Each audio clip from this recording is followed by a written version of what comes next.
I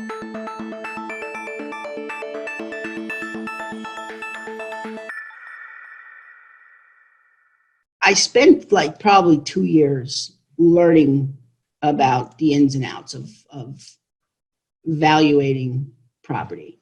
And I was comfortable with the fact that I could instinctually tell. I would be able to tell if there's value there.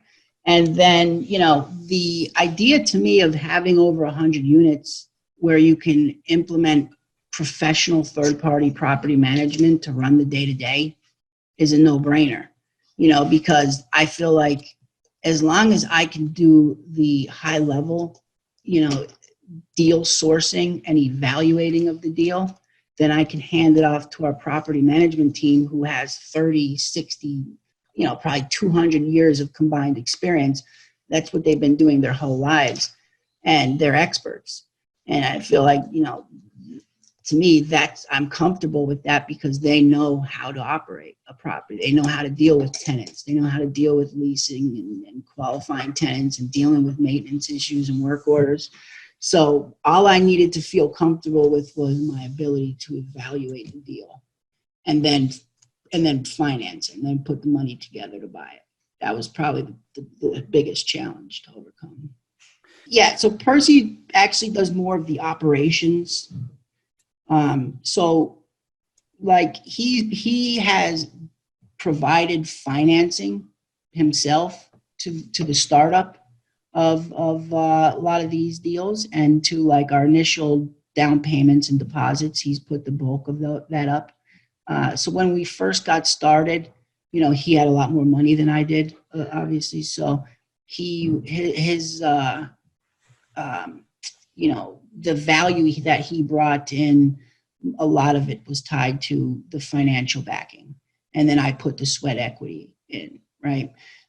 So that's really where, the financial backing, kind of like the seed capital, came into play. So when we find a deal, a lot of people don't learn about this when they follow the guru network and bigger pockets. They don't tell you that, yeah, you can finance the deal with leverage 80% and raise the other 20%. Sure, all day long.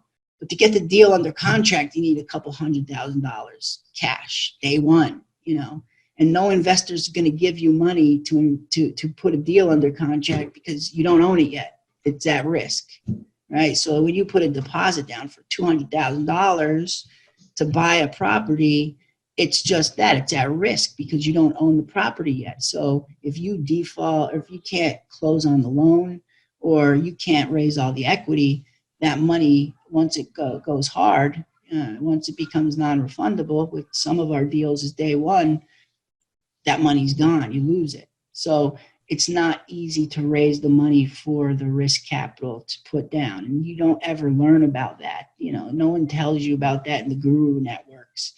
That's kind of like one of those things you have to learn as you go, but it is a very real aspect that has to be overcome. And for us, in a few of our deals, we had to pay $500,000 before we closed, just for some extensions. And the loan deposit itself could be $100,000 just to get the loan, to go through the underwriting process.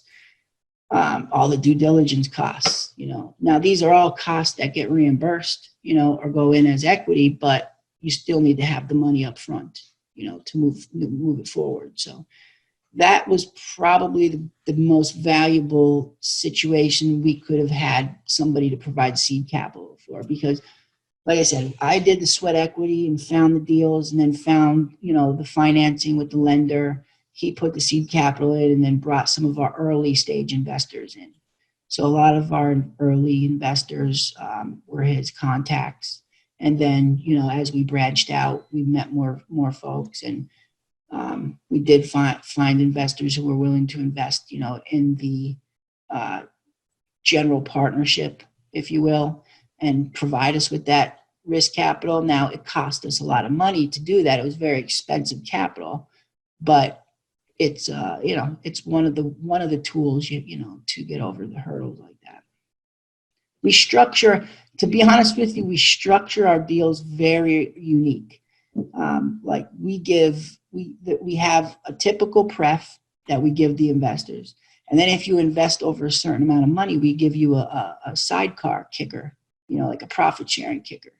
So we share some of our GP promote with those investors. So there's a lot of different ways to skin a cat with the way you structure deals. It really just depends on what your needs are, because there's always somebody out there who's willing to fulfill the need. It's just a matter of how much is it going to cost? How expensive will it be?